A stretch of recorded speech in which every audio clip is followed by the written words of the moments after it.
మధ్య కొత్తగా భార్య వేరే వాడితో ప్రేమలో పడినప్పుడు భర్తను చంపుతుంది.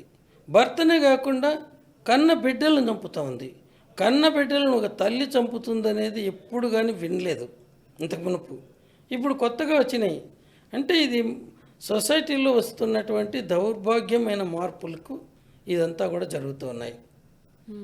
దీనికి ఎవరిని బ్లేమ్ చేయాలా? సొసైటీని బ్లేమ్ చేయాలా?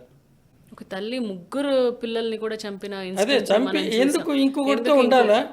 ఇక్కడ హస్బెండ్తో కాకుండా ఆ పేరమరితో ఉండాలా? వాడితో అట్రాక్షన్ ఎన్ని రోజులు ఉంటుంది? మళ్ళీ అక్కడ పోయిన తర్వాత ఇంకొకటితో ఏర్పడితే వీడు చంపుతుందో లేదో తెలీదు. వాడికి ఇంకొక అమ్మాయి దొరికితే ఈ అమ్మాయిని వదిలేస్తాడు. ఇవి రోజు రెగ్యులర్గా జరుగుతాయి. ఇప్పుడు అన్నట్టు ఇంతకు ముందు లేదు తల్లులు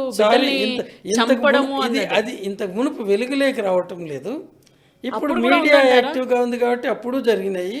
తల్లులు బిడ్డల్ని చంపుకోవడం అప్పటి నుంచి అప్పుడు కూడా ఉండదు. వదిలించుకోవాలంటే ఇవన్నీ ఇప్పుడు ఉండదు. ఇంకోటి తల్లి బిడ్డల్ని ఎందుకు చంపుతుందంటే వీడిని భర్తను వదిలేసిపోయేటప్పుడు తన తర్వాత ఈ బిడ్డల గతి ఏంటి? వీళ్ళు ఏమైపోతారు? ఎందుకంటే తల్లి ఇలా వదిలేసిపోయిందంటే సమాజం ఆ బిడ్డలను కూడా చిన్న చూపు చూస్తుంది. ఎంతసేపు మనము పెదవుల చివరి నుంచి అయ్యో అంటాం కానీ నిజంగా హృదయం నుంచి అయ్యో అనేది రాదు. వాళ్ళు నిర్లక్ష్యానికి గురి చేస్తారు.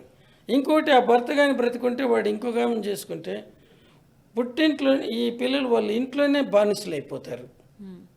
ఇవన్నీ కూడా అవి ఆలోచించిన తర్వాతనే తల్లి తన పిల్లలను చంపుతుంది.